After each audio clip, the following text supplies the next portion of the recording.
నేను శాసనసభ సాక్షిగా గౌరవ స్పీకర్ గారు నేను అడిగా, సార్ హౌస్ లోపలనే మాక్ అసెంబ్లీ నిర్వహిస్తే బాగుంటుందని నేను కోరాను. ఆయన చాలా ఇబ్బంది పెట్టారు, చాలా ఇబ్బంది పెట్టారు.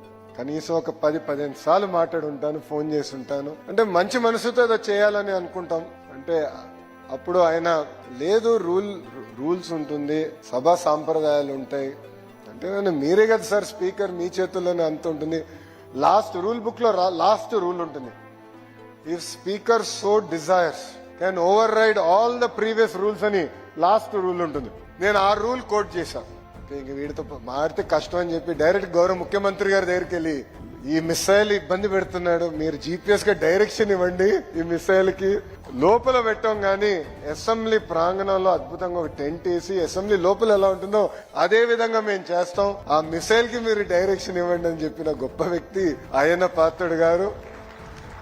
మొత్తం కార్యక్రమం అయిన తర్వాత నాకు అర్థమైంది ఎందుకంటే కొంతమంది ప్రతిపక్షాలు ఉన్న వాళ్ళు తెలియక ఎక్కడ నిర్వహించాం కూడా కనీసం అవగాహన లేక మా పైన ఆరోపణలు చేశారు. అప్పుడు నాకు జీపీఎస్ గొప్పతనం ఏంటో నాకు అర్థమైంది.